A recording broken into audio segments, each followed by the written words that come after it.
Eu sou a Elciana, estamos aqui na sala de webconferência da EdTech, recebendo as professoras Nilva e Cleci, que são da equipe de Língua Estrangeira Moderna, do Departamento de Educação Básica da Secretaria de Estado da Educação do Paraná. Elas estarão comentando com vocês as 5 questões selecionadas de inglês que fizeram parte do primeiro simulado do Enem 2012, aplicado a todos os alunos da rede pública estadual. Eu passo a palavra agora à professora Nilva, que dará início à apresentação.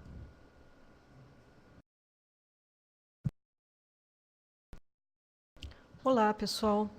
Então, para hoje, nós selecionamos 5 questões, né, de língua inglesa, mas antes de nós falarmos um pouquinho dessas questões e darmos algumas dicas para a preparação desse exame, né, do Enem, eu gostaria de falar um pouquinho dos eixos cognitivos, da matriz de referência para o Enem 2012. É importante para você, aluno, ter o conhecimento desses eixos, né, que seria ligado ao conhecimento que você adquiriu durante todo o seu período escolar, né? Então, são 5 eixos, na verdade. Esses eixos são importantes não só para a língua inglesa, como para todas as áreas do conhecimento. O primeiro deles é dominar linguagens. Então, o que seria esse eixo? Dominar a norma culta de língua portuguesa e fazer uso das linguagens matemática, artística e científica, e das línguas espanhola e inglesa. Ou seja, compreender as diversas formas de linguagem. Por exemplo, um texto em português, uma equação matemática ou uma charge em língua inglesa. Número 2, compreender fenômenos. Para compreender esses fenômenos, você tem que ter o domínio dessas linguagens, né, que eu falei a princípio. Que seria construir e aplicar conceitos das várias áreas de conhecimento para a compreensão de fenômenos naturais, de processos histórico-geográficos, da produção tecnológica e das manifestações artísticas. Terceiro, enfrentar situações-problema, selecionar, organizar, relacionar, interpretar dados e informações representados de diferentes formas para tomar decisões e enfrentar situações-problemas. Então, ser capaz, por exemplo, de solucionar um problema, ou mesmo na leitura de um texto, compreender, né, e interpretar esse texto. 4, construir argumentação.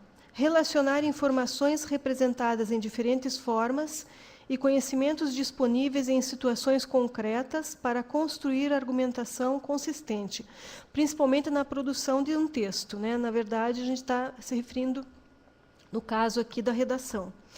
5, elaborar propostas. Recorrer aos conhecimentos desenvolvidos na escola para a elaboração de propostas de intervenção solidária na realidade, respeitando os valores humanos e considerando a diversidade sociocultural, quer dizer, exercer a cidadania. Outros itens que são importantes você observar estão dentro daí da matriz de referência de linguagens, códigos e suas tecnologias. Por que é importante você saber isso? Então, não é importante só olhar a questão, observar o comentário, né, que nós estamos aqui auxiliando, mas é importante saber quais são as capacidades, né, as habilidades que eu tenho que ter desenvolvido para poder compreender essas questões. No caso, a língua inglesa pertence à competência de área 2, conhecer e usar a língua estrangeira moderna como instrumento de acesso a informações e outras culturas e grupos sociais. Nesse caso, a língua espanhola também, né, está inserida. Primeiro, associar vocábulos e expressões de um texto em língua estrangeira moderna ao seu tema. Então, vocabulário, né, ter o conhecimento vasto de vocabulário e algumas expressões idiomáticas, né, que são necessárias para a compreensão de um tema, por exemplo, no caso que eu já falei anteriormente, acho que eu citei, de uma charge, né? Utilizar os conhecimentos da língua estrangeira moderna e de seus mecanismos como meio de ampliar as possibilidades de acesso a informações, tecnologias e culturas. Relacionar um texto em língua estrangeira moderna às estruturas linguísticas, sua função e seu uso social.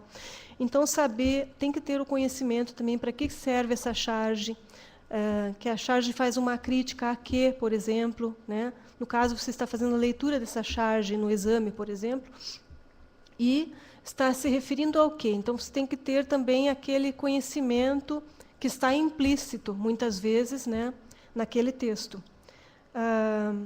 Reconhecer a importância da produção cultural em língua estrangeira moderna como representação da diversidade cultural e linguística presentes em nossa sociedade. Então, tudo isso é importante, tá? Vocês fazer uma leitura com antecedência, né, ao exame, né, juntamente com os estudos, né, propriamente, que você fará também na leitura de textos de língua inglesa. Então, aqui, vamos passar para o próximo slide, iniciando agora, aqui falando um pouquinho sobre algumas dicas, né, para a prova do Enem. O que é importante você observar?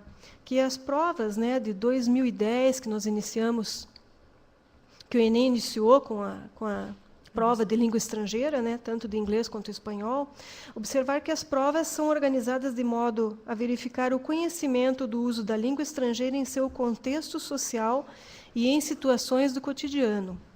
A prova de língua estrangeira é composta por 5 questões e os textos são da atualidade, são bem atuais. Os textos são curtos, relativamente curtos, né, e as questões são bem simples. O texto em língua estrangeira, né, e as questões em língua portuguesa. Então, as 5 questões, iniciamos agora com uma das 5 questões que nós selecionamos. A primeira que nós escolhemos tem o título de Weatherman. Essa questão explora, antes de nós observarmos as questões em si, né, observando o texto primeiro, explora o aspecto cultural do povo britânico, como você pode observar pela primeira frase ali, ó. They say that the British love talking about the weather. Então, ali você já observa uma característica do povo britânico, que é fazer comentários, né, que eles gostam muito de falar sobre o tempo.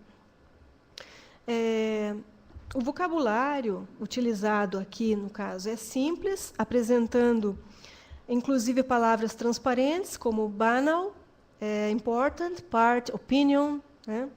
Aponta ainda para a necessidade de conhecimento sobre a cultura de países em que o idioma oficial é a língua inglesa. Também demonstra que acionar o conhecimento de mundo pode ajudá-lo na resolução dessa questão. Podíamos passar, então, para as questões ali, abaixo, as opções, né? Então, nós temos o enunciado. Ao conversar sobre a previsão do tempo, o texto mostra.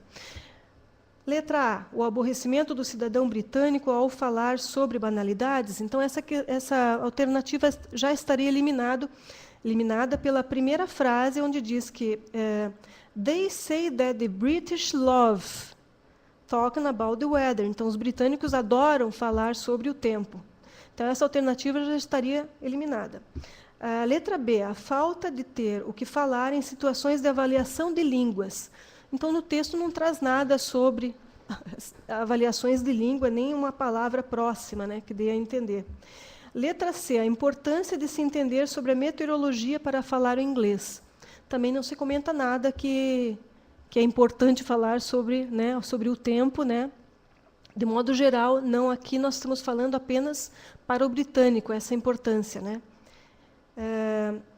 A letra D, as diferenças e as particularidades culturais no uso de uma língua. Então, aqui, essa seria a alternativa correta, porque nós estamos justamente falando das diferenças, porque depois, após falar dos britânicos, né, dessa adoração em falar sobre o tempo, ele menciona que, para outras nacionalidades, mesmo aqui para nós, né, brasileiros, quando nós falamos sobre o tempo, quando não temos muita coisa para conversar, né, com a pessoa, com o colega, tal. Então, você pergunta, como é que está o tempo hoje? Está sol, está chuva?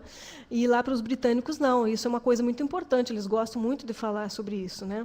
Eles são bem inteirados na meteorologia.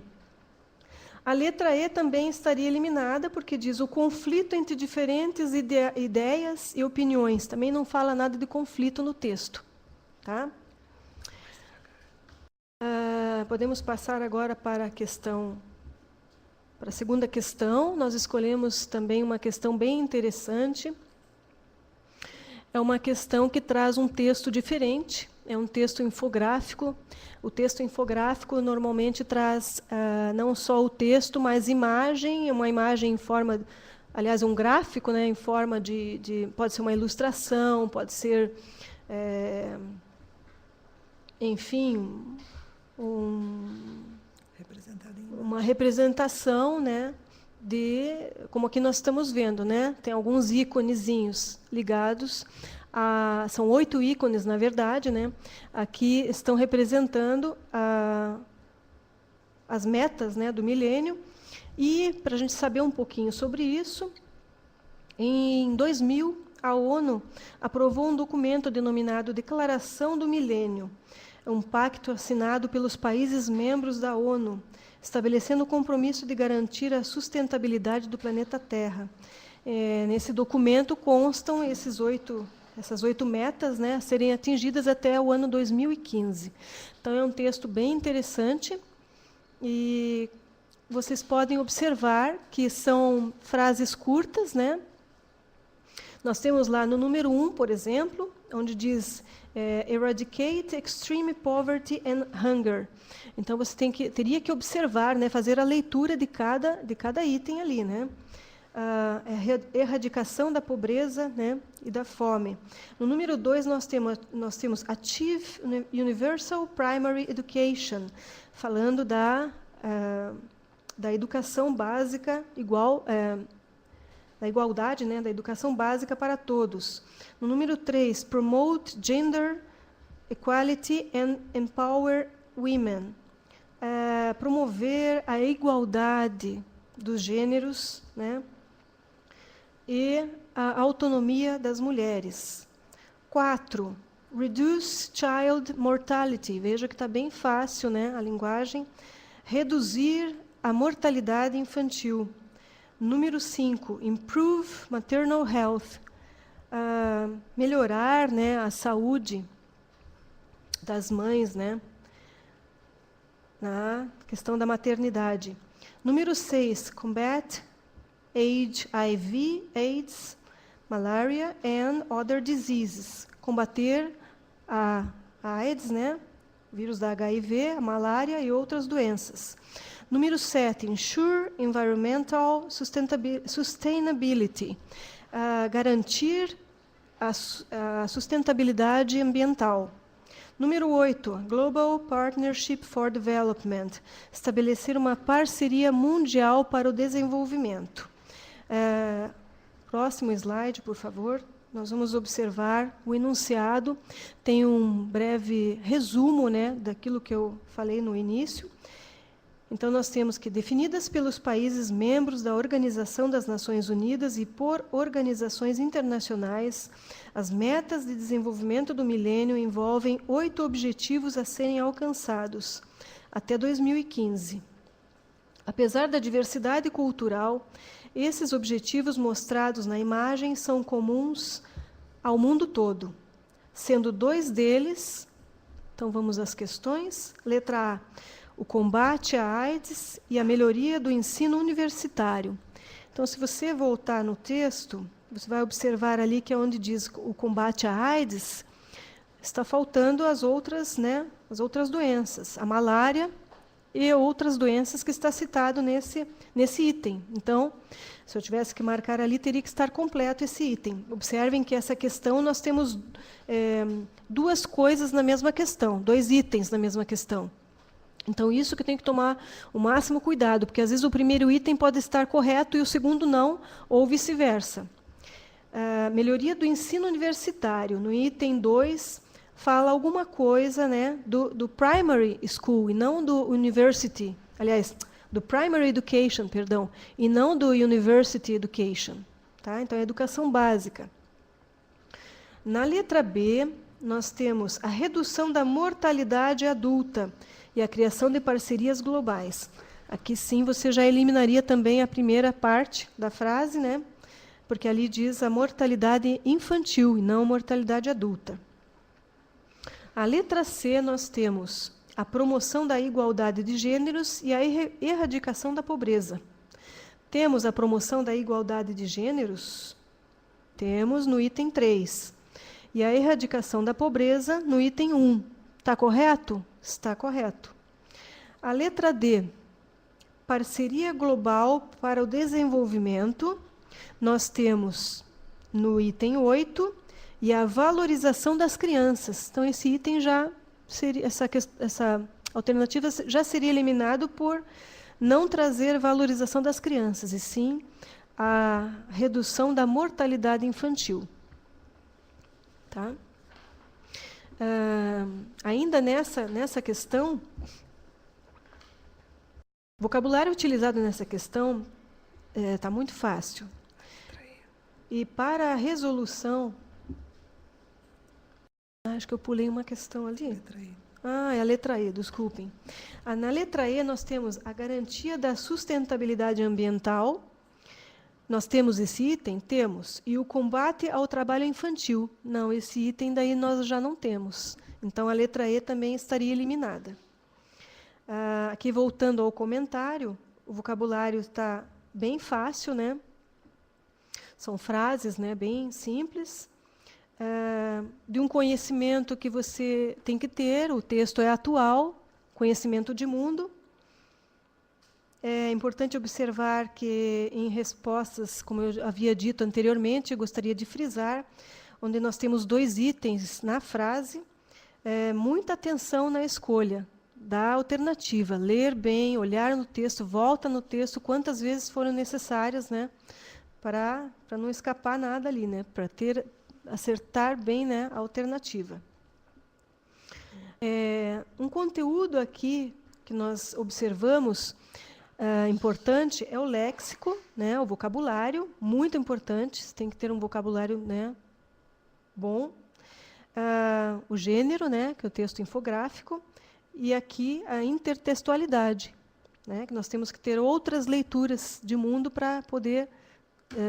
leituras da atualidade, na verdade, para poder ter essa compreensão. Nessa questão, nós observamos os itens citados na matriz de referência, que eu falei no início, né? Conhecer e usar a língua estrangeira como instrumento de acesso a informações e outras culturas e grupos sociais.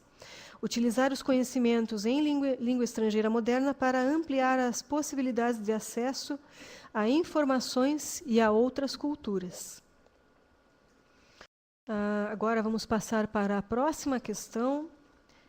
Foi uma questão do Enem de 2011, uma questão bem interessante também, que na verdade é uma charge.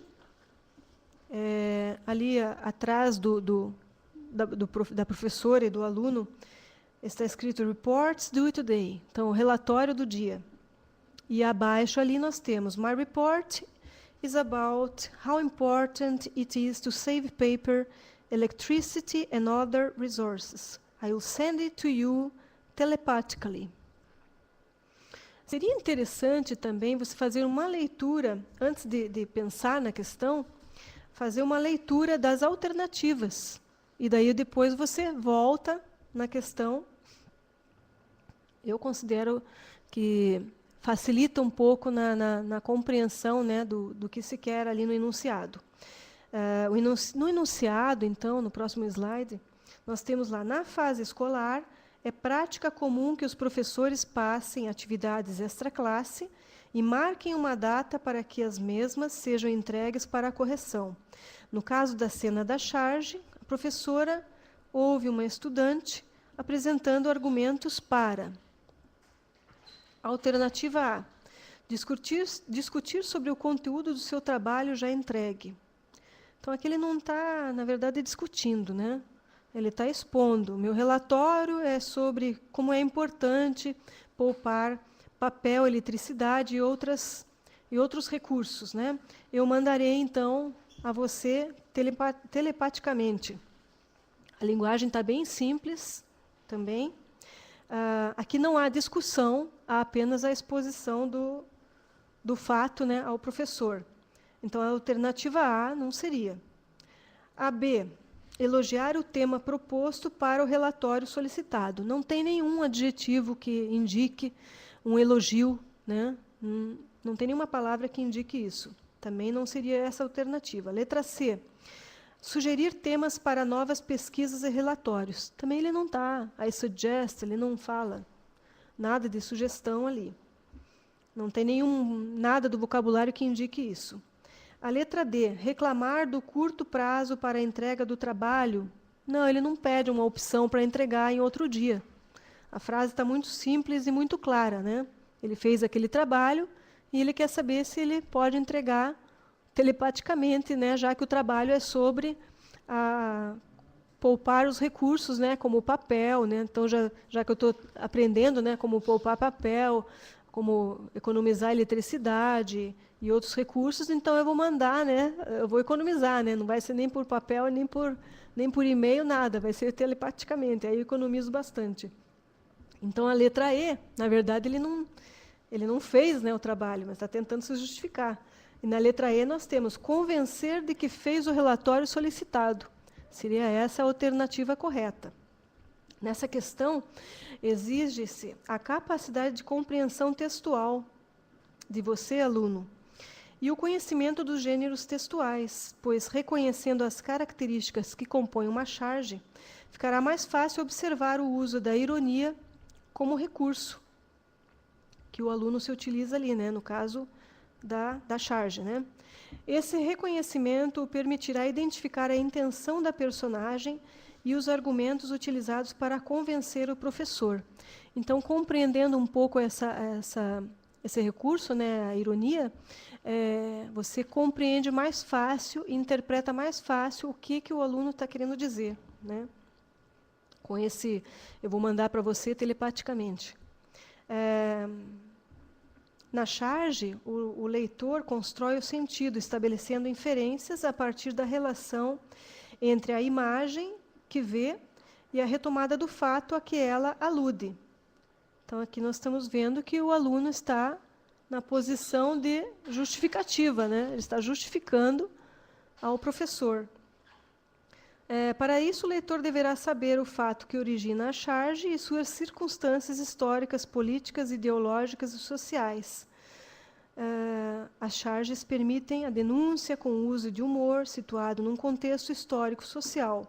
Ao levar o leitor ao riso, a charge promove a interação autor-leitor e o posiciona diante dos fatos. Então, como eu falei, torna-se engraçada porque, na verdade, é uma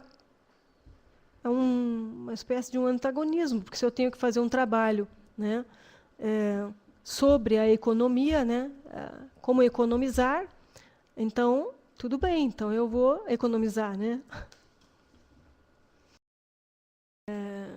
Então, vamos passar agora para a professora Cleci, que vai comentar mais algumas questões com vocês.